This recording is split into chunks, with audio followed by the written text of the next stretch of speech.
starting to record it now to make this generally available. So what we'll do is go round the speakers to start off with. Victor will moderate it. We've got a few questions already, and people are very welcome to ask questions. I've got another 4 people to admit here. That's good. So we're accumulating. We've now got 27 people, I think.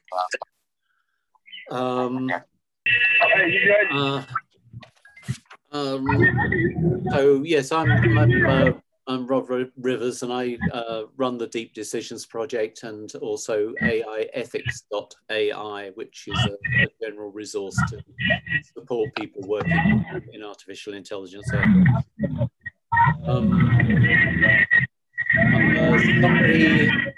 Somebody's got a bit of noise on the line. Can everybody turn their microphones off except the people that are speaking? That would help, and then just turn your microphones off when you are speaking. As far as rules go, I think if anybody wants to jump into the conversation, I suggest you just turn your microphone on and start speaking. But if you want, you can raise your hand either on the video or use the hand raising on Zoom. Right. And really, that's it. So let me pass it. I've got another 4 people joining now. But let me pass this over to Victor to moderate and take it from there. So thank you all very much. All right. Thank you very much, Rod, and welcome everyone. I'm personally very excited to be here, and I know many on this call, they're actually very excited. So I'll just briefly introduce what Deep Decision is. So it's more of a think tank for collective ethical decision making. And we look at arrays of real decision making, issues, concerns, challenges, and we try as much as possible to take an in-depth look of it. And some of them might include, the application of certain technologies to how it affects our daily lives and how, it changes the scope of how we make decisions. So basically, that's what the Deep Decisions project is. And as Rod has introduced what it also entails, we are gathered here to do more of like a fireside chat between ourselves and the likes of the panelists that most of you are already aware of. So without further ado, I'll just tell our panelists, that's our speakers, Chenai Chair, to introduce herself. Hi, Chenai. Hi, Victor. Thank you so much. Hi, everyone. I am dialing in from Johannesburg, South Africa. So good morning from my part of the world. It's such a pleasure to be in this conversation and to hear everyone's stories and just to get some insights from the different people. So by way of introduction, my name is Chenai, and my background is really in tech policy and gender issues. I have worked on building evidence through a research perspective, qualitative and quantitative work, as well as engaging from a multi-stakeholder perspective with policymakers, civil society, and the private sector. I currently am a special advisor for Mozilla Foundation on their Africa Innovation Project. So I'm excited to be part of this conversation as well. All right, thank you, Chenai. Thank you for that very brief and wonderful introduction. I think I did not also introduce myself, but let me just briefly start. So I'm Victor Famubodi, and I'm more of like an AI governance through policy enthusiast. I've been doing this for quite a number of years, and I currently work in consulting, where we probably help, government, more of the public sector domain, help them with ensuring that they adopt, digital technologies in a much more responsible way. So I've been doing quite a bit within that space, and I'm also part of the IEEE, committee for ethics of autonomous and intelligence systems, more of the ethical considerations on bias. So so that's basically about me. Current. I'm sorry, please, can we all mute our speakers? Please, thank you. Can I ask everybody to mute except the speaker? I can see one or two people unmuted. It's making a fair amount of noise.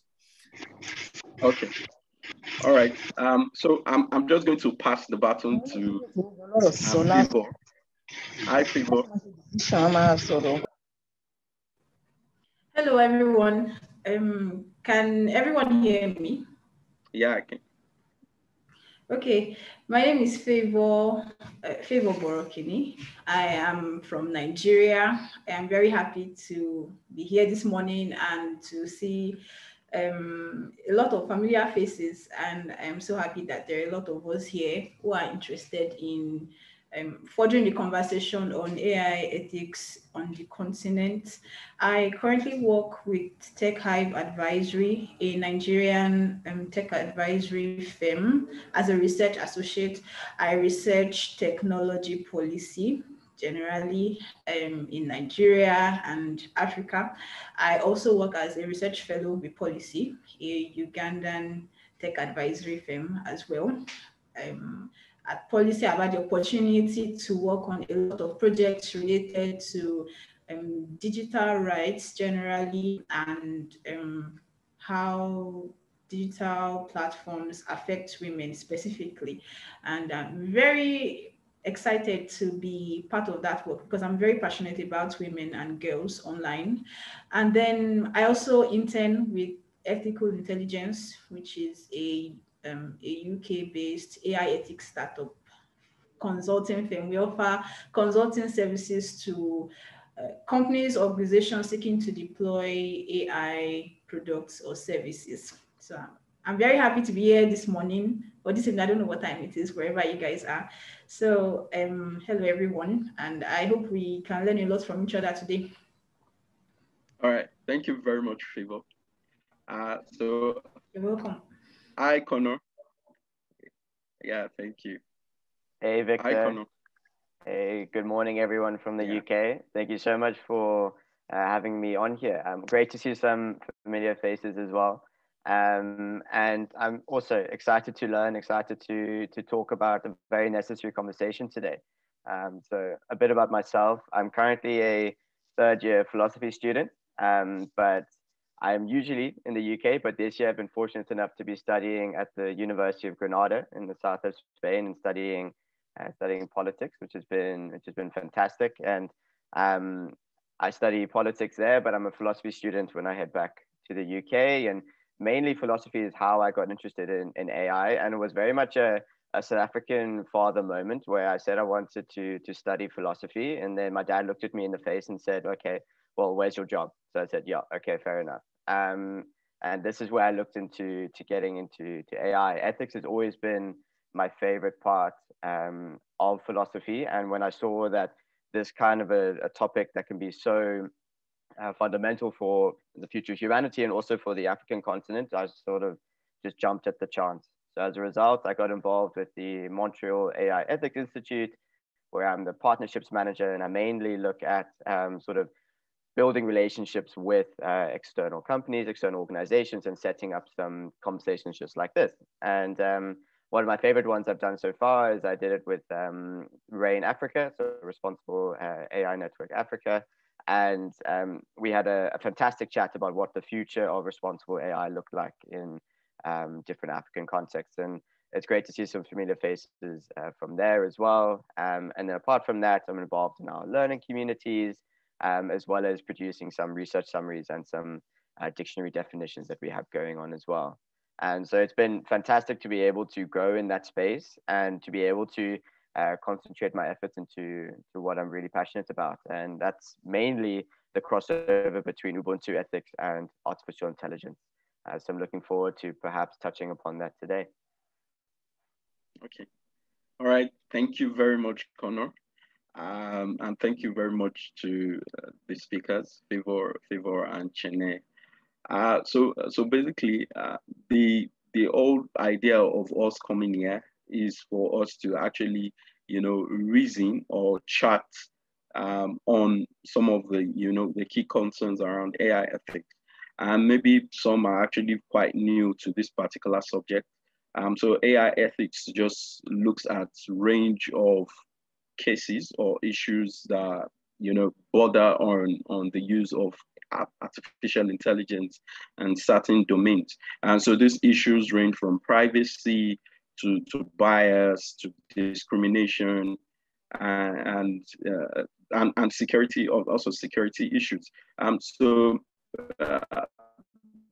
I'll just comments. I'll just go straight into some questions that we have for the speakers. And as we proceed, would be vital for this particular conversation.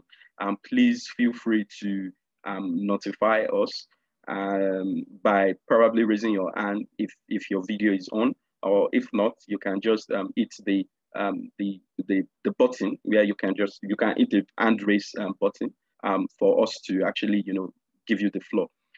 So for the speakers generally, Connor, Favor, and Chene, what's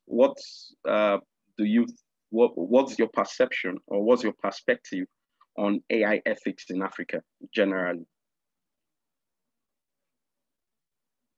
Let me start with Favor. I have to ask obligatorily. Can you guys hear me? Yes, I can hear you. Okay, because I have terrible network here.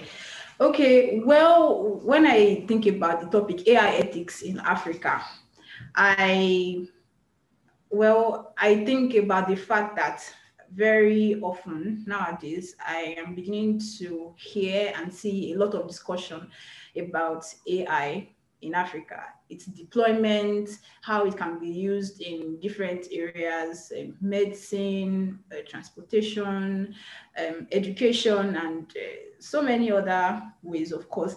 But I haven't seen a lot of discussion about the dangers of AI or the dangers in how it has been deployed, the risks. Other than AI ethics conferences, discussions such as this that are directly focused on AI ethics, it seems that there's a lot of absence when it comes to that. There's a lot of silence. There's a dearth of discussion about AI ethics. So I think that due to the fact that there are a lot of developments in the Western world regarding how AI is being misused in context of racial or gender bias, and in fact that we also have our own biases, which we are struggling with on the continent.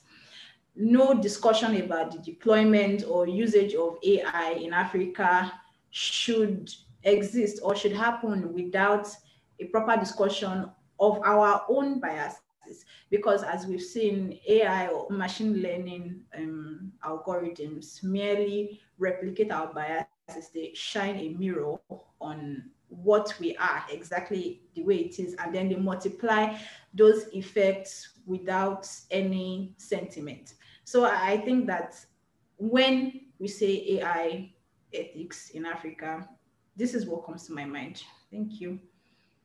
All right. Thank you very much. All right. Thank you very much. Okay, so over to you, Connor. What does AI ethics in Africa mean for you?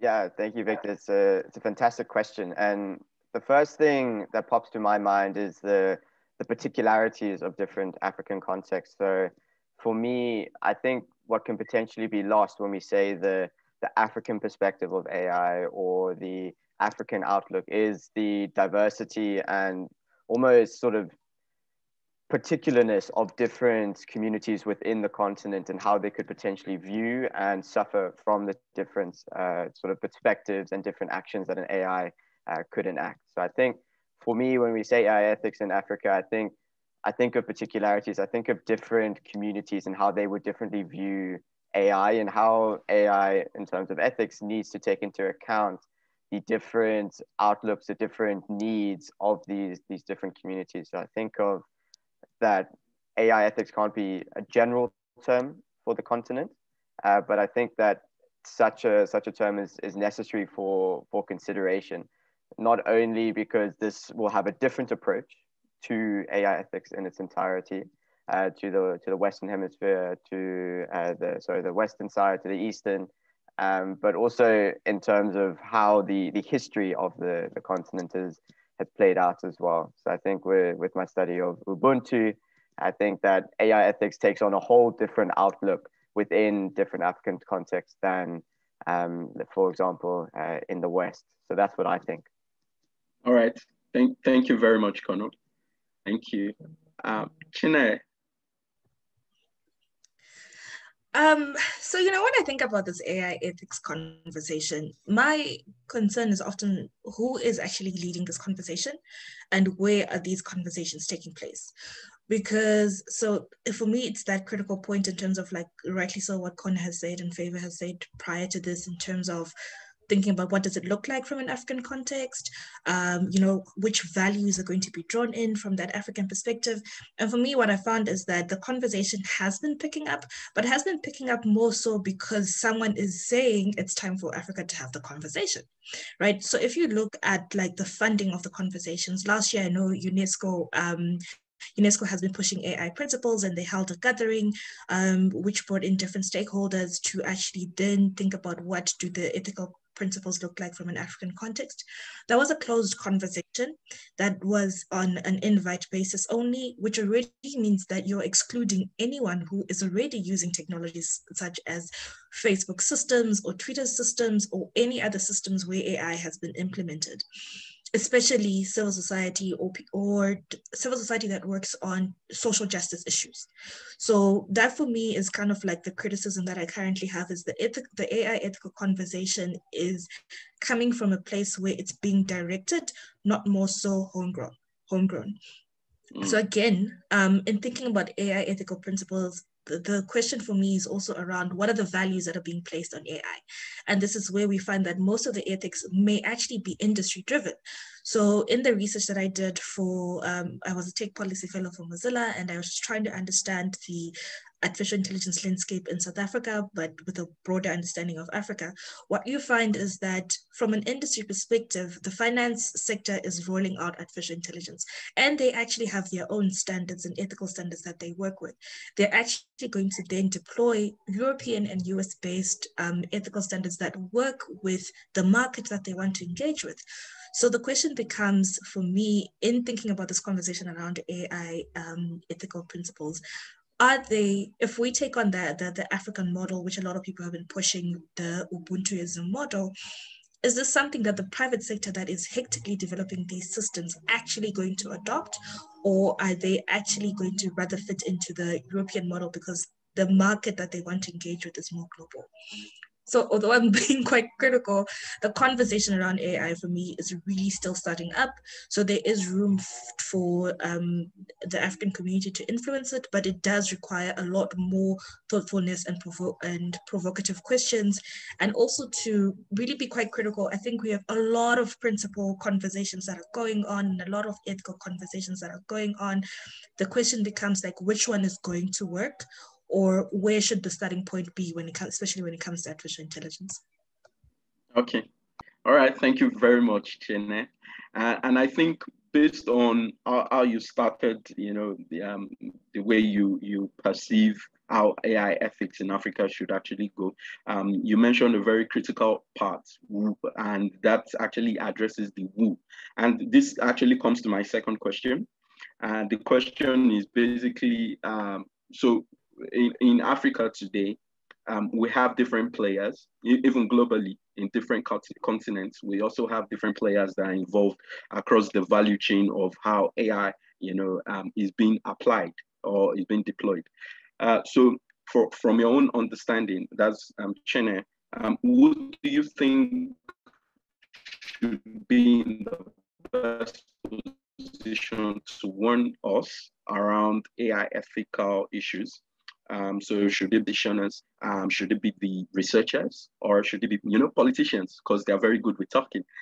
And so what do you think across that value chain should be the best position to actually warn us, and tell us why? So I really advocate for civil society. I think this is a position that civil society should hold, but they should hold it in collaboration with with other key stakeholders. So again, in my work, what I put forward is that civil society should work together with the researchers who do have that capacity to be able to nuance and be critical about these issues, and then work with the technical community who actually can then break down the technical language that often mystifies these spaces and ends up for people going like, do I really want to deal with artificial intelligence? Isn't it just about robots? I don't understand what's going on there. But if you work with a community that's able to translate the technological language, and at the same time work with researchers who can develop robust measurement tools, civil society has the power to, as much as we think politicians are really good at speaking, they don't have that trust that most people have, but civil society actually has the capacity to translate issues, to advocate in ways that people understand, and also the issues, the concerns that we have around AI, bias, discrimination, safety, privacy, are things that people experience on a daily, in particular marginalized communities, and civil society has more access to those spaces than would a politician, a researcher, or a technical person. But again, but it requires funding. So it requires, while civil society is best placed, it requires government commitment and the technical community itself in terms of providing funding for people to get the capacity training that's necessary on these issues, because you can't ask someone who works on gender-based violence to cut their program and to start working on algorithm bias, which then may perpetuate online gender-based violence. What's required is that capacity building and that program support for it to happen.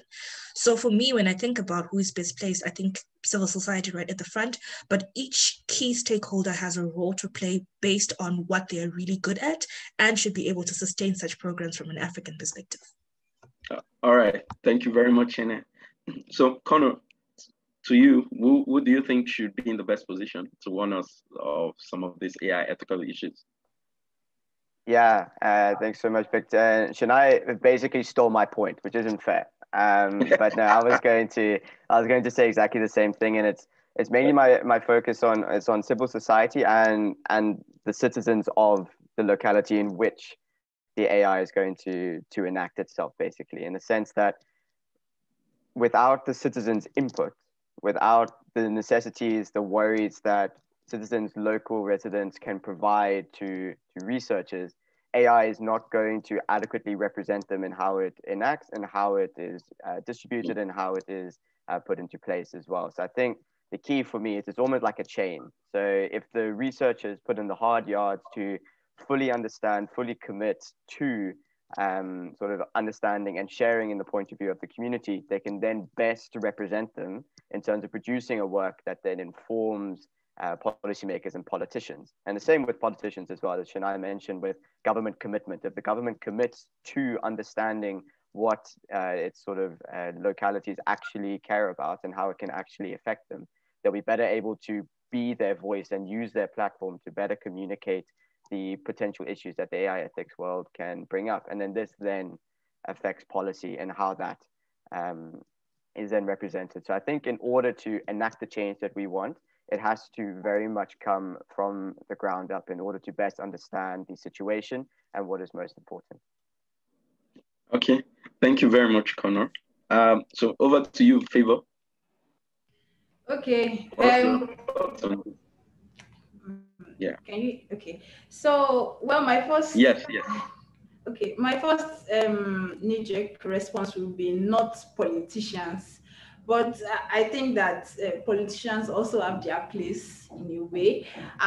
like Connor and Chennai have said, I think it should be a collaborative effort between stakeholders, private and public stakeholders should come together to discuss, because everybody has a unique insight based on their background for how AI ethics ought to develop and how it ought to be deployed. So I think that sometimes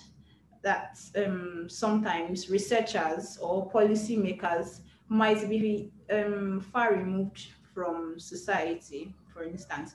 And I think that this is where civil societies and NGOs, organizations that work at the grassroots levels, come into play, because they are very aware of the communities they are in and what the issues are exactly. So I think that it should be a collaborative effort, just like everyone has said. And then politicians can come in at a later date, perhaps presumably to communicate this information with their constituencies, for instance. Thank you. Okay. All right. Thank you very much, Favor. And that's quite enlightening. From obviously from everyone's perspective, we think, you know, civil society and also the community at large should be the most active player, and the politicians can actually maybe take it up, and policymakers can take it up when it comes to when things have probably been, you know, well crafted, well designed for them to actually, you know, formulate and implement as policies. So also, now I'm going to probably go into more of like the perspective around, you know, data, because today, in today's world, we all know that AI solutions all live on data, and because data is how data is being collected, mined, and analyzed is one of the most contentious, you know, aspects of this, you know, value chain. So it is important for us to also, you know, probably have like a conversation around it. So in the question I want to put across to Connor and Favor is this: since Africans are like, can I call them minorities in terms of how, you know, data is being represented, or how their data are currently represented in the use of AI solutions, or embedded in AI solutions. So there's always that tendency of discrimination and low representation kind of in those AI solutions. So what do you think are the actions that can be taken, you know, to ensure that this situation can be well balanced and, you know, influence it at large? So I'll just ask Favor first. All right. I think that, you can correct me if I'm wrong, I think a better way to phrase this question would be that since Africans are, or the way I understand this question is that since Africans are often marginalized in the creation and development of AI, how can we change this? Mm-hmm. Okay, well, I think that right now, at the moment, one way to change this, one thing we can do as Africans is to develop our own systems, our own structures. There's a lot of AI, there are a lot of AI researchers in Africa. There are a lot of, we have a lot of, I hate to use the term human resources because it seems like such a, I don't know, dehumanizing term, sort of. But we have a lot of people, we have a lot of talents in this field.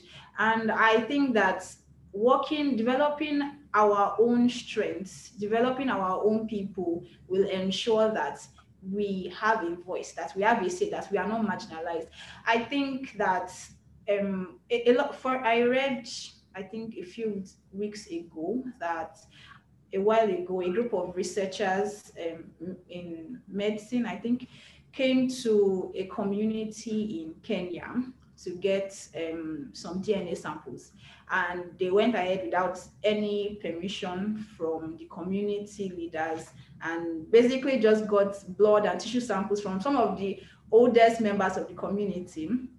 I know that African DNA is some of the oldest in the world, and it contains a lot of answers to so many of the health challenges that we might be facing today. So I think that we having our own structure, our own voice, a way to influence these decisions being taken on our own behalf will ensure that we are not marginalized.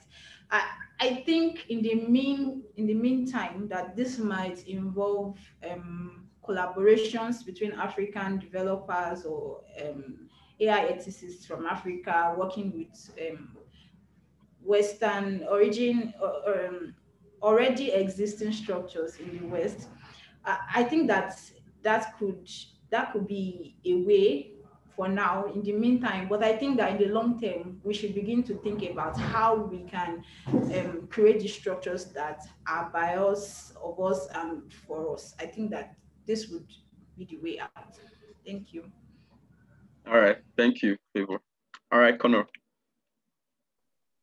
Awesome, thank you so much, Favor. And yeah, the question of data within the African context is very much a hot topic, and I think it has a lot to do with a lack of trust. So as Favor mentioned, without consulting the community leaders, those kinds of actions then break the trust that different communities within Africa can have between those who collect data, which may be for all the best purposes in the world, but if you don't trust what they're doing, that's where the problem comes. I think that, for example, I think it can be said that Africa, within the African context, there isn't the required infrastructure to best store, to best utilize the data that can be used to help improve the future of the continent. So then what effectively happens is that data that's being mined, that's being taken in order to represent the concerns of the different communities is then stored in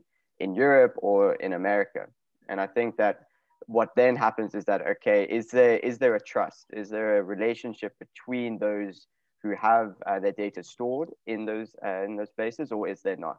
And I think even then, if there is a trust between those who collect the data and those who are the data effectively, that can't stretch if those who have collected the data then sort of start to share it and to spread it out. So I think the key here is trust.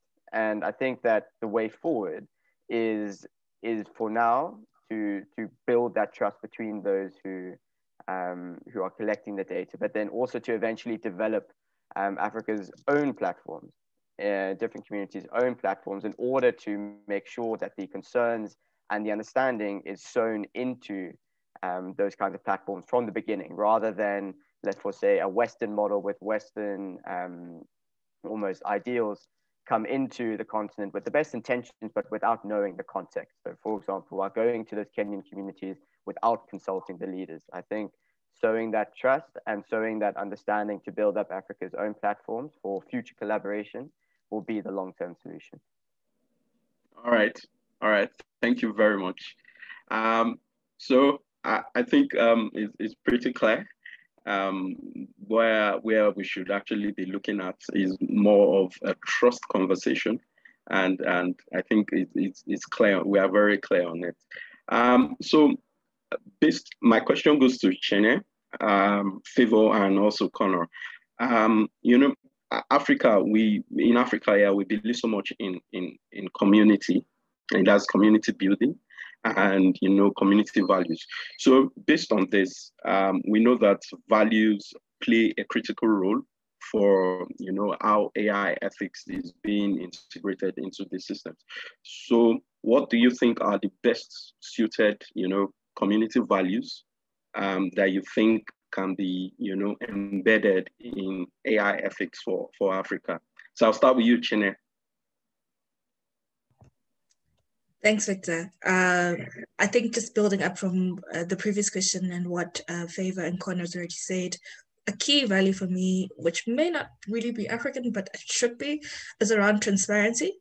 Because I think, most of the time what then happens is we engage in these conversations, but we do data collection, or we say to people that, you know, like there is data being collected on the African continent, a lot of it, but it's not transparent on who has ownership and how it can be used.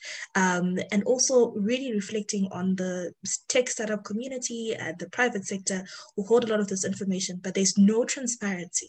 So I think that's a value that needs to be embedded when we're thinking about ethical principles. Then the others that, you know, I was just thinking about this question was also around collaboration. So working together in terms of like, you know, if we're thinking about data collection, if we're thinking about data use, if we're thinking about like the data rights involved down the line, we actually all have to work collaboratively, which I think really underpins community value, and then people having a sense of ownership. And then also solidarity. Solidarity is very important for us to be able to hold accountable the local developers, you know, people who do hold decision-making power, because if we come together from our different walks of life and then come together from a solidarity perspective, we would then be able to then, you know, use that tool for accountability, and also underpins our strong community guidance. Another issue for me is really in thinking about ethical principles is peer-to-peer learning.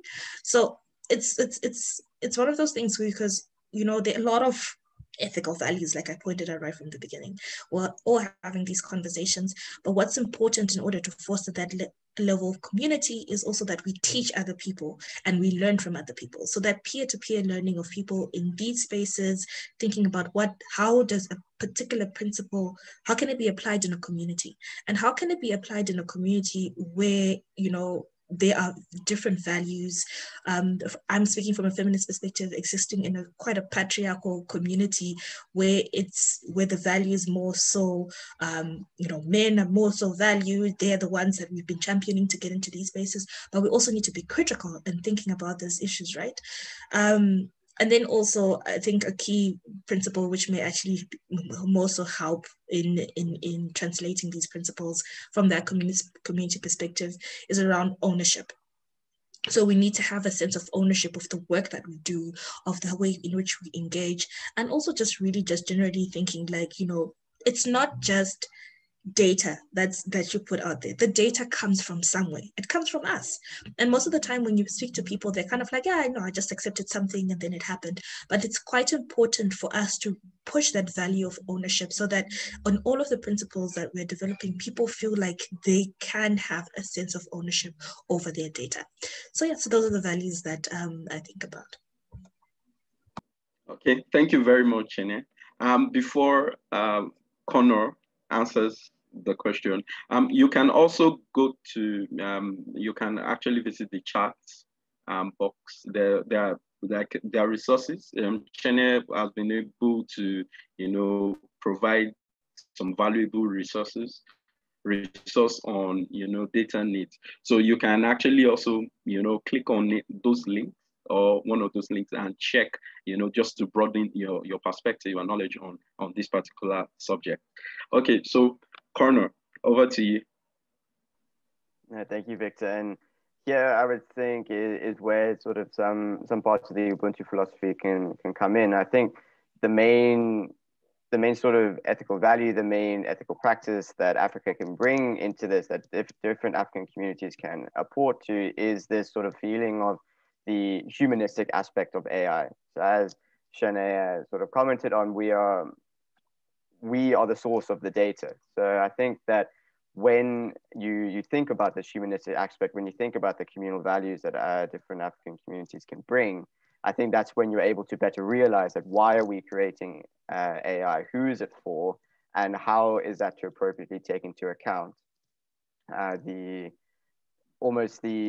concerns of the people involved. And I think this humanistic aspect and its preservation then helps us to focus on the interdependency of humanity in this sense as well. So I'm creating this AI for this community so that the community can help me continue to be who I am.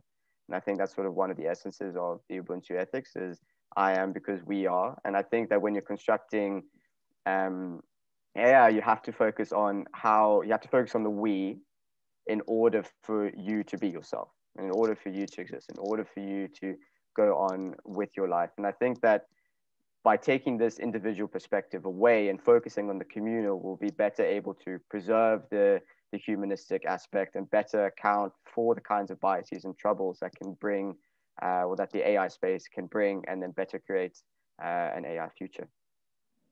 All right. Thank you very much, Connor.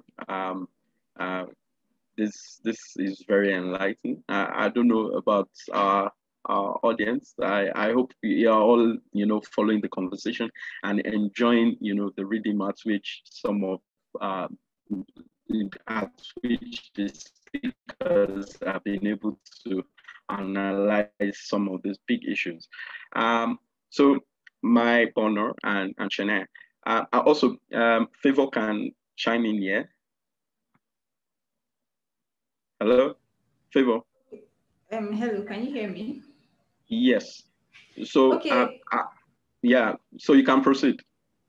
Okay, I just wanted to say that I agreed with what Chennai and Kono have said, and that we need there to be a communal feeling of ownership about AI. I think that a way this can be accomplished is if in the development of AI systems, AI platforms and solutions, there is acknowledgement of individuals and groups. If you get data from a particular place, you should be able to highlight that source that I have been able to access data due to the efforts of this person, so and so person, these groups. So I think that acknowledging people is one of the more important values that we should take note of. Okay, all right, thank you. So I think that's in a way, it actually has to do with also autonomy. So who's going to be responsible going forward with this particular, AI system? Who do we hold accountable at the end of the day? So my next question would be to also the three speakers.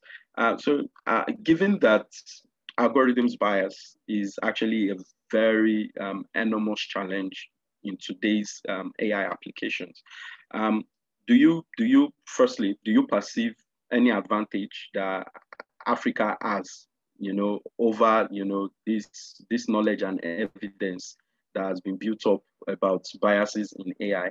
Do you think Africa has an advantage? And if you think Africa has an advantage, can you just let us know what kind of advantages Africa has? So anyone can decide to talk about it. Favor? Okay, I'd like to go first. Yes. I think that in a way we have an advantage, and that advantage is that we are far behind the rest of the world in the deployment in the widespread use of AI. There isn't as much use of AI systems in Africa. And I think that is our advantage. Our advantage is that we can see how these systems have been used in other parts of the world, the sorts of problems the irresponsible deployment of them have caused and can cause. And so we have an opportunity to apply them here the right way. We, prior to now, I used to believe, and I believe a lot of us also had this belief that technology was a neutral force, or that what the neutrality of technology, and even though technology on its own is neutral, it is not often deployed by institutions with neutral interests. Every institution has an agenda, whether benign or malign. So I think that with this knowledge and the experience that we have an opportunity to do things differently. We can see how racial and gender bias and other forms of socioeconomic biases play out in disadvantaging minorities in other parts of the world. So we can apply this to our own biases. We have, I think in many parts of Africa, racism isn't really an issue, but we have ethnic crisis. We have, there are problems of ethnic bigotry, for instance. We have a lot of problems related to gender bias, ageism, and classism, and there are so many issues. And so we have the opportunity to think about these issues differently. We have the opportunity, we have a fresh slate, I can say. It's not exactly a clean slate because, like Chennai said, a lot of fintechs already deploy AI solutions in their own way, but majorly we have an opportunity to do things differently. And I think that this is the advantage that we have. I think that the advantage, or what Africa can teach the world about AI ethics, is in a way not really or only how to do AI ethics, but how not to do it. Thank you.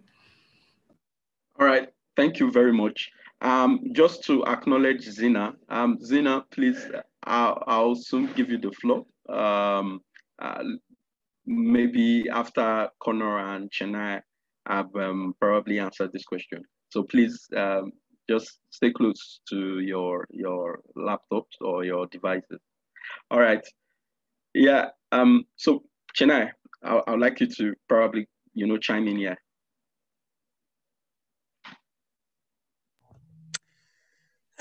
You know what? I think I actually owe it to Favor for shifting my mind, because I was going to say we have no advantage whatsoever. So for me, her point of reflection to actually say, look, we have that opportunity where because we're lagging behind, we can set the tone. And then the question becomes like, then what's the work that's required?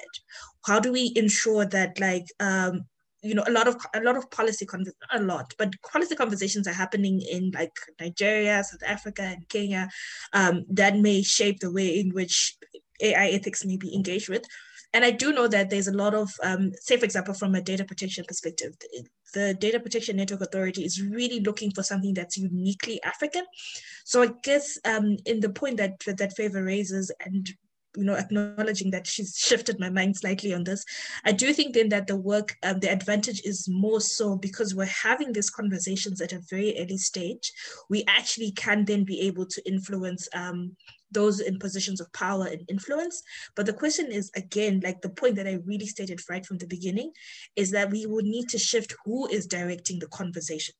So this then requires, as a point that Kona mentioned, building trust with policymakers and regulators and those in positions of power and influence, in order for them to actually listen to the African community that has been engaging with these issues, and then come up with suggestions on how then they can better track for issues of bias, exactly what issues need to be tracked, because I think, as Favor pointed out, racism is experienced differently across the continent, and for some it's an issue, for some it's not.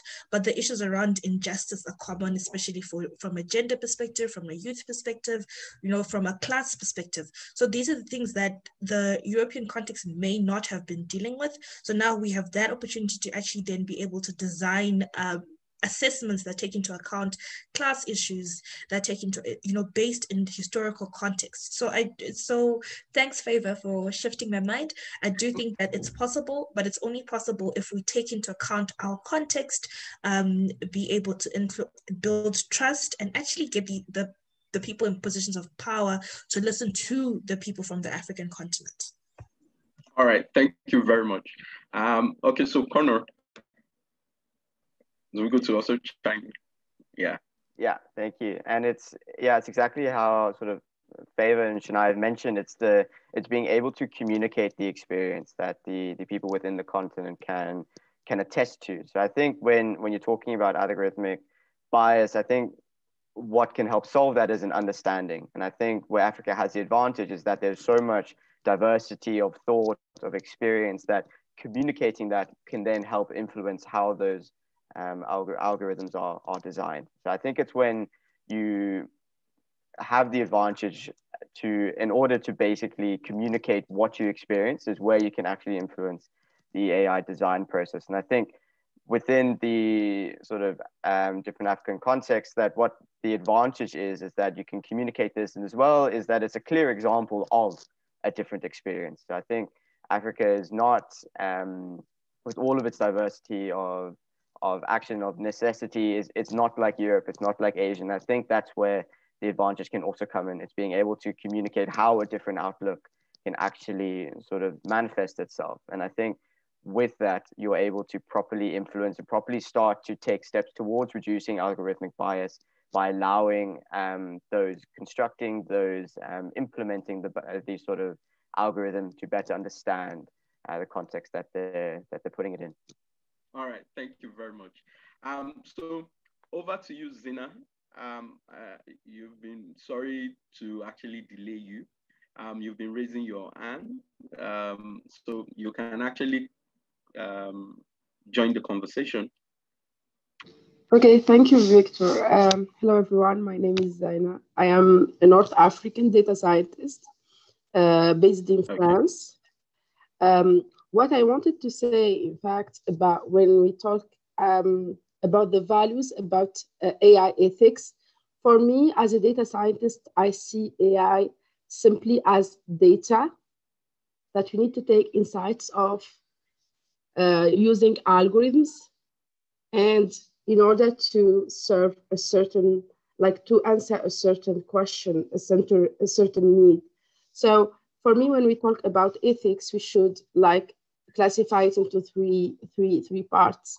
We have the ethics of data, like privacy, re-identification, consent, while taking, like considering data subjects while taking their data and using their data, and transparency and trust. After that, when we talk about algorithms, we talk about bias, accountability, all of those things. And after that, practices. And the problem is about practices. In Africa, we don't have a lack of data. We really have data. And we're seeing like African data everywhere in all the researchers, laboratory. We see them everywhere. It's not about data. It's not about algorithms. We have a lot of people that are competent enough to do well in mathematics, okay? The problem is about practices, I think. I think the problem is about practices. Why? Because we're still not considering enough GPDR. We're still not considering enough deontological codes in companies. We're still not considering enough having an oversight of how this system is going to be used, who are the affected communities, etc. So I think it's all in practice. It's a problem of practices. This is what I think. So these are the values that I wanted to talk about. And what is the advantage of AI in Africa? I think that if you take a North African, South African, East, West, they are going to be so different. We are so different. Like, and the most of the incurable problem that researchers now are working on is bias. And bias comes from non-generalized data, where we don't have enough diversity between the data subjects. And I think in Africa, we have this, this advantage. So yeah, by the way, thank you for all your interventions. I wanted just to say this. All right. Thank you so much, Zaina. I think that's very informative. Practices actually play a very critical role as we go forward. Thank you very much once more. So Ibrahim Yeku, you had your hand raised. I don't know. Ibrahim Yeku. Okay. All right. So we have a very interesting question in the chat box, and this is coming from, let me see, Chuan Gui. Sorry, I might probably not pronounce that well. So I think this would go to Connor. So the person is asking, what does trust mean, and how will it manifest in AI activities and implementation in Africa? Yeah, thank you. I was pondering it myself. So thank you, Nchanwi. It's a fantastic question. And I would say that I see exactly what you're saying. The past has not been adequate, has not been respectful of the African continent, and it seems that Africa in its different sort of entities has been subjected to manipulation and to exploitation. And I would say that the trust principle isn't a long-term issue. It's sort of just a short-term fix for now. So I think before, and at least until Africa in its different sort of entities has the sufficient structure, the sufficient know-how, the education to better act for itself and better represent itself, I think then we'll be able to move away from trust and be able to compete with these kinds of exploits from the West or from the East, and be able to not move more so towards trust, but move more so towards a contract kind of method that you suggested. So I think for now, the trust is just for sort of a step in the right direction. And in that right direction, we're trying to create this kind of space where these different African sort of entities, communities can better be able to establish this kinds of contract relationship and be better able to put itself forward in that situation. All right, thank you very much. I hope that answers I hope that answers your question. So also we have Liz Wamba raising her hand up. So Liz, the floor is yours. Hello everyone, can you get me? Yes. Okay, so I am Liz Wamba from Central Africa. I am an AI researcher right now in Belgium. And I just wanted to make a comment on what I imagine when I think about AI, especially on the ethics side in Africa. And I will go a little bit in line with what some speakers said before about empowering the civil society, because I mean, I am from Central Africa, and you can imagine the amount of right violations that we encounter on a daily basis. And when I think about AI in Africa, especially Central Africa, like for real, I see the dark side, because I just see how it might be used against the population. It might be used against people without sanctions or without regulations. So my plea will really be that whenever we want to vulgarize AI in Africa, we could make sure that we emphasize on the regulations to avoid that people get abused by it. I mean, you can, in Europe, for example, you know, there are regulations against, let's say, pedophilic pornography or abuse.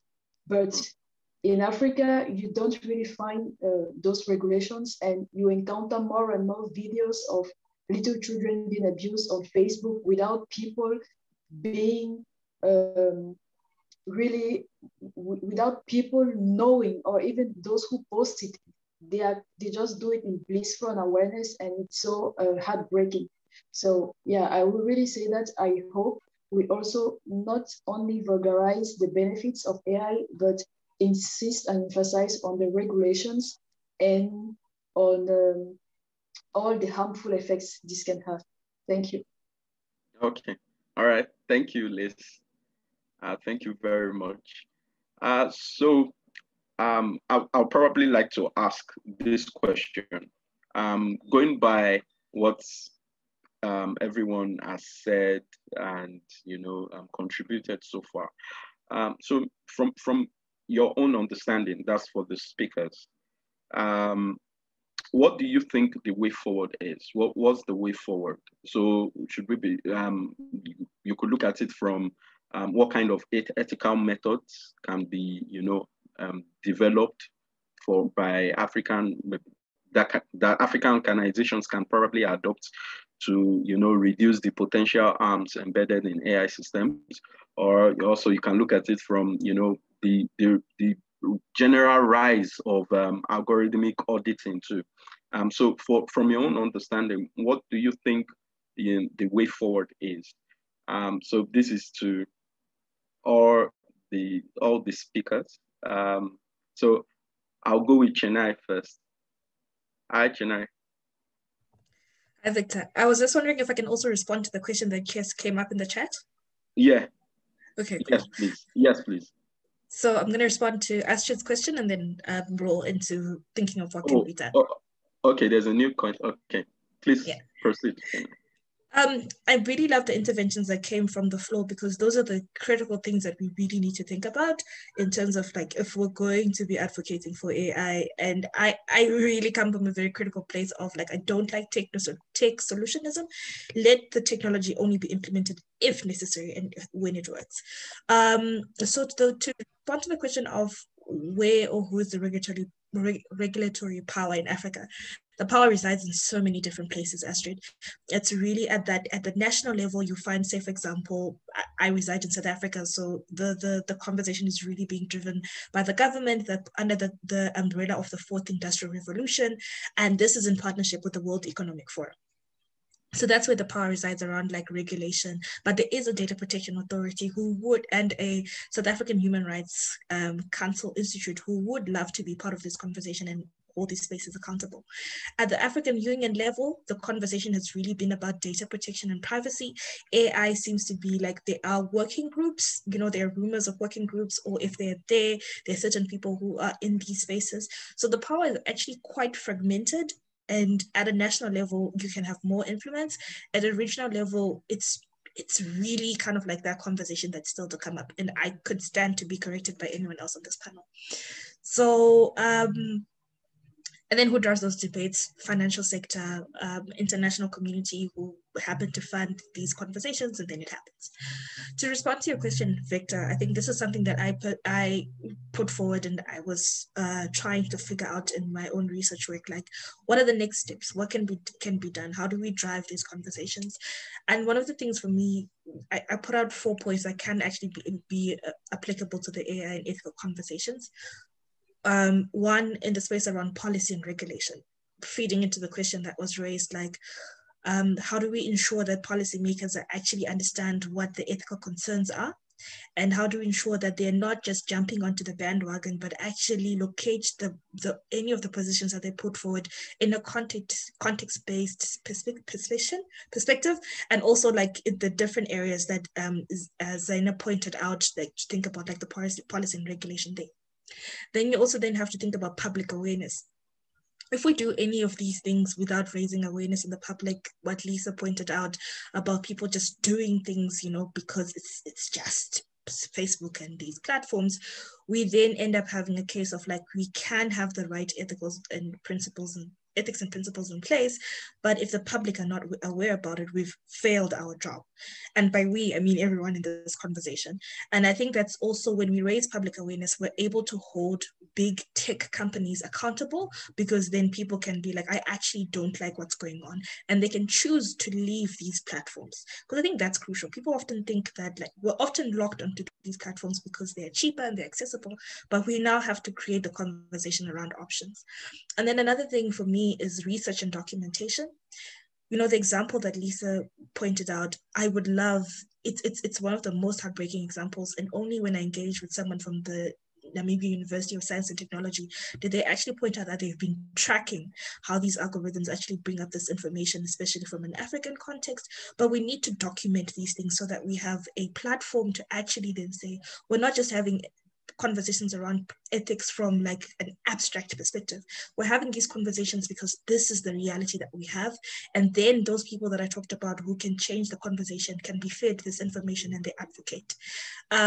And then lastly, I'm so excited that, there are data scientists on this conversation, because myself being a social scientist, oftentimes it's quite difficult to infiltrate that space. So there is a responsibility of the technical community itself as we're thinking about ethics, and to actually say this ethics can actually be put into practice. This is how we need to think about it. And also for the community itself to reflect on its own biases, because we often think, like the people who are making the technology might not have their own positions. But I've oftentimes cringed as I've seen someone who's led an AI think tank say something so abstract as, if someone doesn't complete their degree in 4 years, does that make them a good engineer? For me, that sort of like sends out a message of how do you think the ethics and principles conversations should work out? Like, what is your value in terms of thinking about the community? So those are the 4 points that I think are important when we're thinking about going forward around the conversation of ethics. All right. Thank you. Thank you, Chinne. So over to you, Favor. Okay, Chinne has made a lot of good points. I think that in the development of ethical solutions, that we could look at it from, let's say, for instance, on the vertical side, we have the individual, then we have groups, and then we have subgroups, and then at the horizontal level, we have pre-processing, in-processing, and post-processing considerations. So we see that at every stage, right before you begin to develop, to think that you need to develop an AI solution for an issue, you need to think about problems regarding where are you going to get this the data from? Is this really a problem that needs fixing? If it is, are you in the best position to fix this problem? Because we see that a lot of people try to fix problems. They have no, how do you put it? They shouldn't really be there. They shouldn't be the ones trying to fix those problems, but there they are. And I've observed that that's a lot in Nigeria. For instance, in the course of my work with Tech Hive, I've had the opportunity to read about the practices of some organizations at the moment who have this idea that what we need right now in Nigeria is to build a digital society by incorporating trust. And then when you go back to why do you think this, discovered that the founder had an issue with an employee of his who tried to defraud him of money. And then it's basically a solution around a vendetta to punish people from a certain socioeconomic background. And then you see the same thing happening where a lot of our developers are trained abroad. They have imbibed Silicon Valley-esque notion, tech optimist notions, or tech determinism. Yes, for instance, the idea that we need technology even when we don't really need it. And so I think that we should be careful of those kinds of solutions. So if at every stage, pre-processing, in-processing, and post-processing, we get the input of stakeholders. For instance, you can't be developing a solution, for instance, to help people to diagnose, for instance, skin cancer, to help current medical approaches to skin cancer without having inputs from dark-skinned people like myself. I'm really dark. I had this problem while trying to register for a SIM card once. The camera did not pick my face, so I had to do it over so many times. So how do you develop a solution that does not involve me or people with my skin tone? How will that benefit me? And then another thing I think we need to think about is I think that African countries our governments need to get it together. Someone, I think Astrid, asked in the comment box, not all African governments have regulatory bodies that have oversight over data, for instance, or are thinking about artificial intelligence deployment.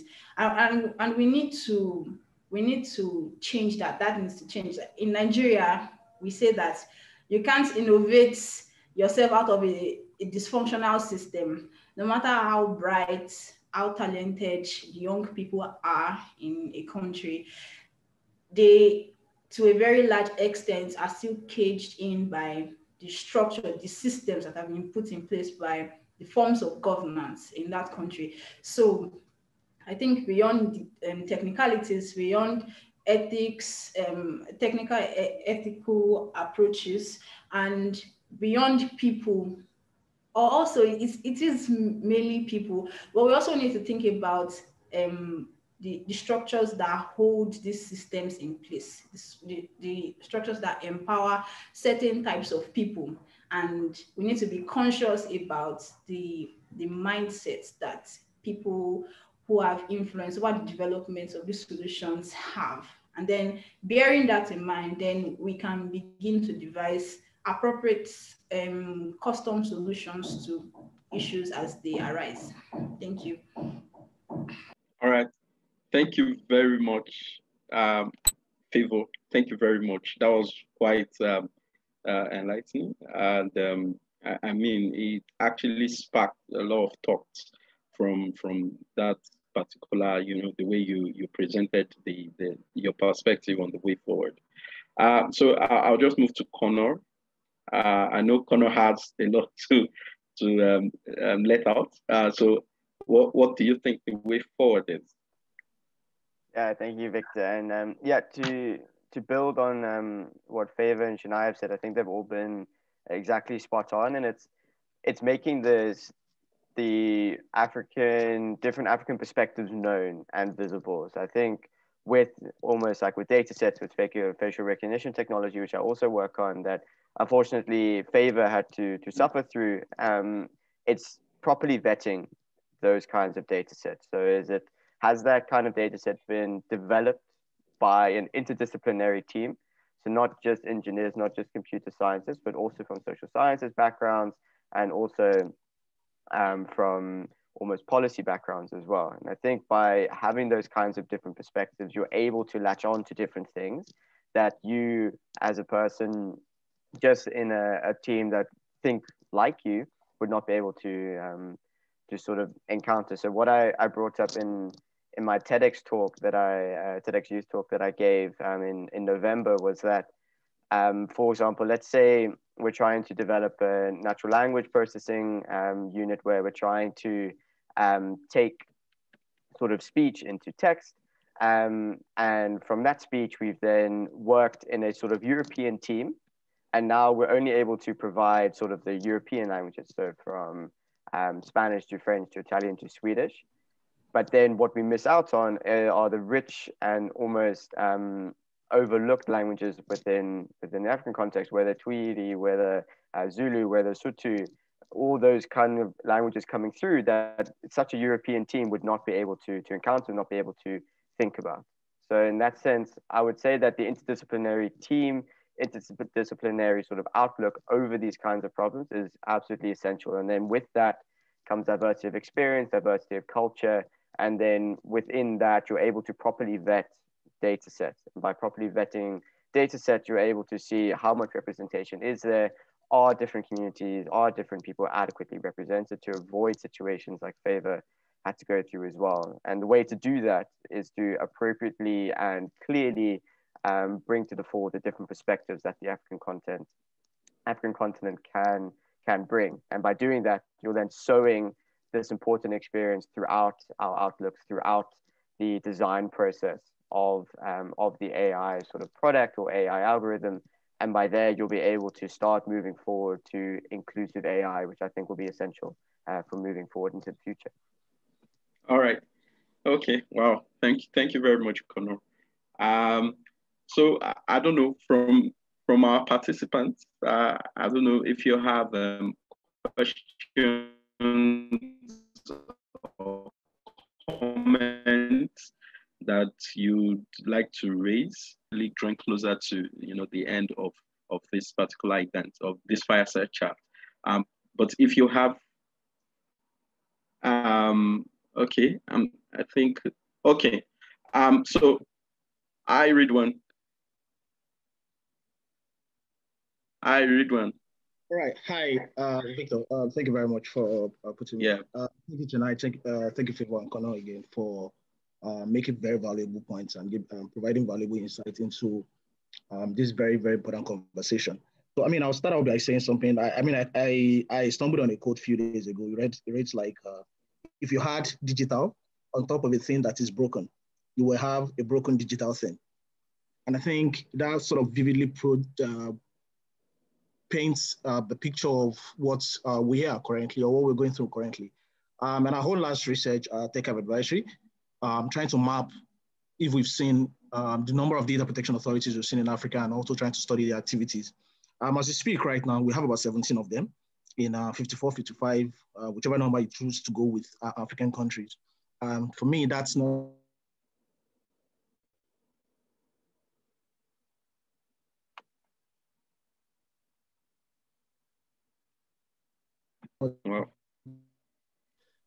question about what are these data protection authorities, what are they even doing themselves? How independent are they to even do their basic job? But that's just one fragment of it. I've been looking at it through a data protection prism. There's so many African countries who still don't have data protection laws, or who are yet to set up their data protection authorities, which means there's then some sort of relief hanging on the principle of fairness under data protection to sort of tackle some of these issues. There's nothing that is going to happen on that end. So now, putting ourselves in this situation and looking at the context where we are right now, what are the practical solutions that we can do? I mean, that we can have. So for me, I think as it is right now, pending when we can build up on pretty much the points Shania and Favor has made about that big stakeholder conversation where we have the civil society, the researchers, the policymakers sitting around to actually create a participatory policy that works for people.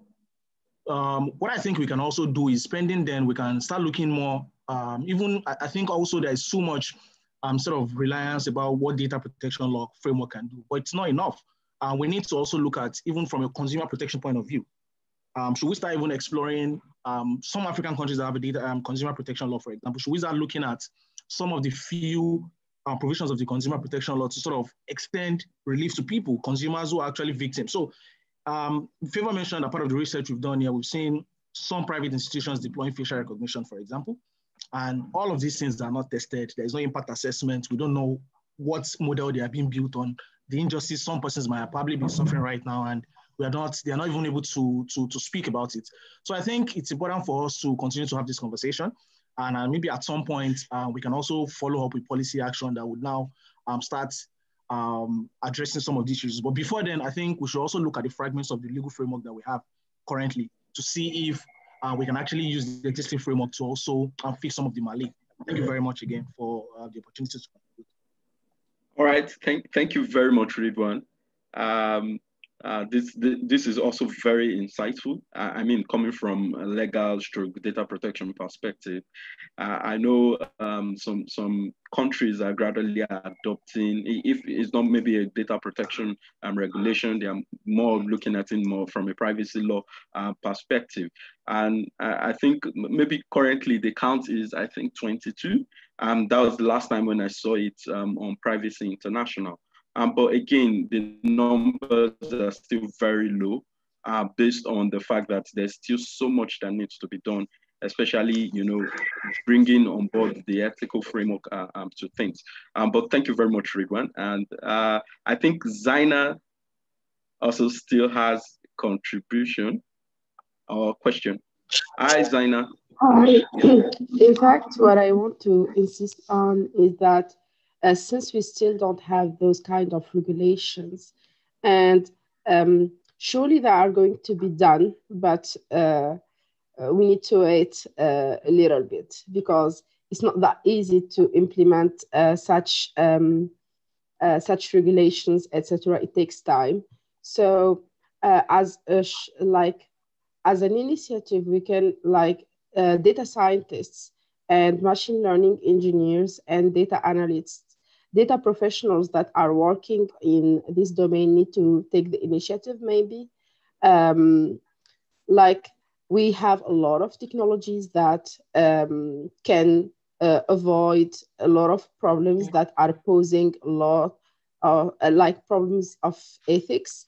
So for example, we have the model explainability in order to detect if there is any biases, if once the AI product is making a decision, why it's making those decisions, what are the attributes that are influencing the model's decisions, so that we will have control over this and we won't have any more that black box that we don't know how it is working, how it is making decisions. So model explainability is so important, and data scientists need to learn how to explain the model's decisions, and this is so important.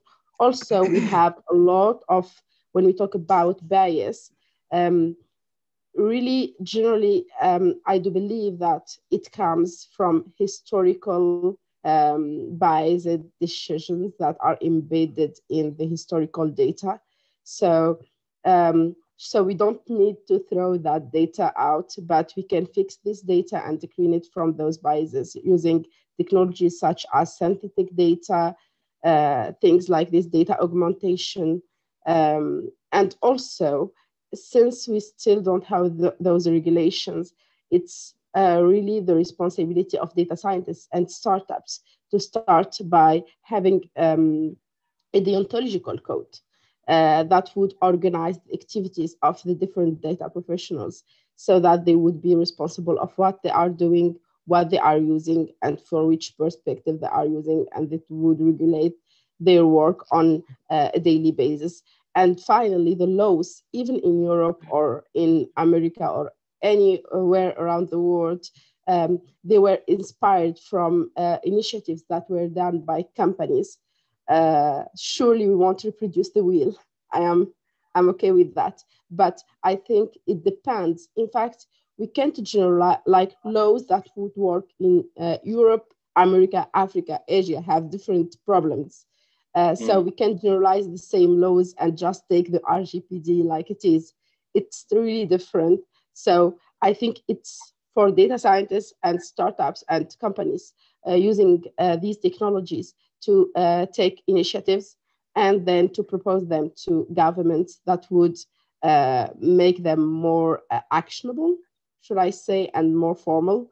So yeah, this is what I think.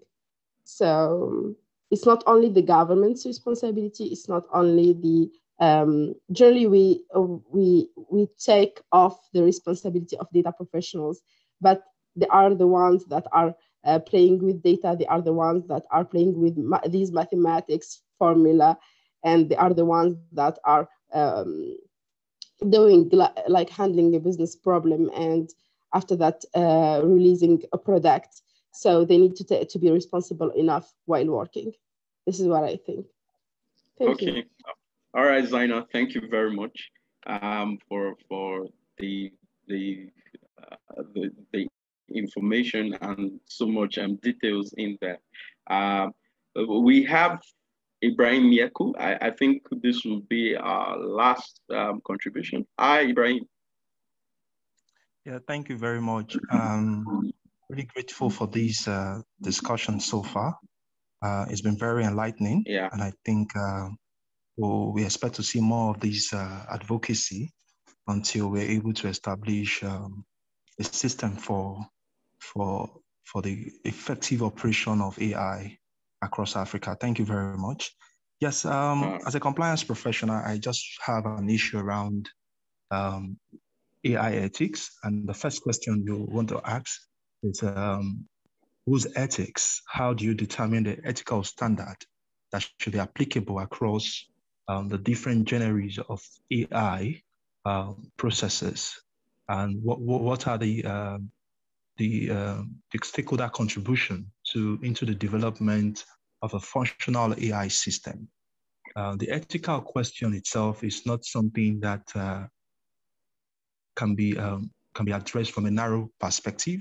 So it requires collective involvement in identifying issues that we have in common or that we share in common as a basis for expressing them in AI functionality.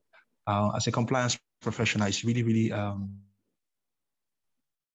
not to say that this is the ethical standard that should apply across board. Now, the gap in ethics or lack of uniform ethical standard can be addressed through policy, which has been identified in the course of this discussion. However, my concern is the ability of the policymakers to understand the subjects and to be in a position to implement or formulate policies that will address some of the concerns that we may have with the use of AI in Africa. So I think, in my view, there's need for more of this advocacy, and there's need for enlightenment, training of various stakeholders, particularly those who are saddled with the responsibility of formulating policy. It should not be out of place if we have a national AI policy in Nigeria, for instance, or there's an African policy on that can be implemented through other domestic policies or legislation. That will really help us to, have a clear path towards advancement and effective utilization of AI. So that's my contribution. I really, really thank you for this. And I want to say for the last time that it's not sufficient for you to say that Africa should develop indigenous AI technology that will address some of the cultural disparity that we have. As of today, we don't know how many the population of people in Africa that are computer literate or savvy to the level of developing AI applications in the continent. So we still need more of this literacy so that people can freely, conceive ideas within the cultural context and addressing cultural peculiarities with the functional knowledge they have in computing generally. So that's my contribution.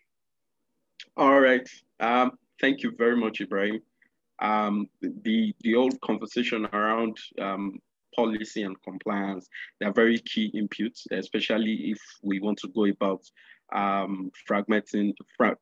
creating more of like a fragmentation around, AI ethics. And also, from your contribution when it comes to the area around how best to incorporate AI ethics, I think AI ethics is probably going to ride on, existing ethical considerations across different domains. So for instance, in health, there are already, frameworks for ethics within the health domain. And, AI is definitely not going to be like a detachment. So it works hand in hand in a way. And I know different, societies are already, incorporating both methodologies in ensuring that they can, create a more, elaborate framework that can accommodate these practices. And, like you've mentioned, compliance is very key. And I think, today when we look at GDPR, one of the key issues that is being confronted in terms of its implementation framework is actually compliance. And also that is also a very key, you're Nigerian, so the NDPR2 is a very key, point use case here where compliance is quite low. And we still have a lot of, politicking that goes into, this compliance. But thank you very much for the contribution. It was very, very enlightening. And I think this will be the end of today's event. But again, I would just like to reintroduce, Deep Decisions project. Deep Decisions, like we have it, you can check our LinkedIn page to visit the website. We are actually doing very interesting work around how best to, go about developing the ethical decision-making, collective ethical decision-making activities. So it doesn't just align with just AI ethics. We are also doing things that actually borders on, ethical decision-making at large. And so we are a think tank that's still growing. And if you do also like to join us, you can always reach out. I don't know if Rod is still on. Hi, Rod. Yes, I'm still here. I've been listening to every word, and it's been great. Yeah. It's been a fascinating conversation, and thank you very much, Victor, for moderating it so well. And thank you to Connor and to Favor and to Chennai and to all the other people who have contributed, and to Futsi and Bologna for helping pull it all together.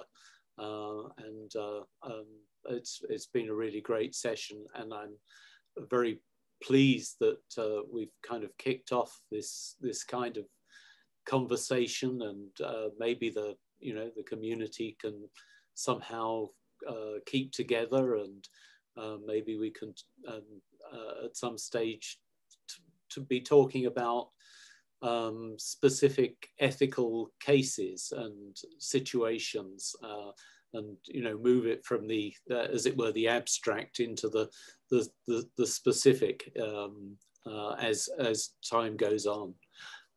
So yeah, that's great. Thank you very much, and I will close the session here if that's okay with everybody. Yeah, hold on. Let me just paste the LinkedIn page. Zaina asked for it. All right. Thank you very much, Connor, Zaina, Chinai. We'll tend to bond later. All right, guys. Thank you very much. Have a wonderful day ahead. Thank you so much, everyone. All right, I'm just copying the chat. I know it's supposed to save itself, but just in case it doesn't, I'll keep all that. Okay. That's before I close the session, but goodbye, everybody. All right. Bye, Fivo. Bye, Victor. Yeah.